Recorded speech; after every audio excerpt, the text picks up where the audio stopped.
Hi, so this summer is very important na tayo ay magsa-sunscreen kahit nasa bahay lang tayo. Okay, para protected yung skin natin. Kasi nakakabilis makatanda yung ating init ng araw. At saka sa yung skincare natin sa balat. Ito yung ating SPF Glow Sunscreen Gel Cream Instant Glass Skin. Meron itong vitamin B3, B5, and ito ay mayroong hyaluronic acid and vitamin E.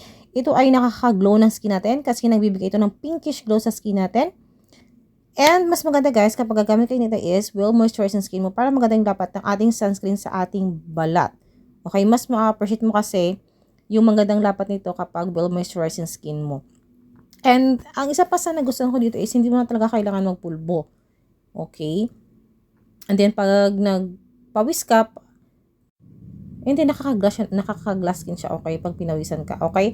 So, sa kilay naman, ito aking ginagamit, yung Bayfree Cosmetic na pangkilay. So, ang ginagawa ko is, nilalagay ko muna dyan banda sa gitna, kasi dyan banda is halatado yung gap, para ma-fill yung gap.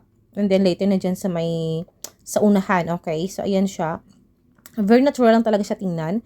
Parang natural mo na kilay. So, that's why, ito yung may recommend ko, okay,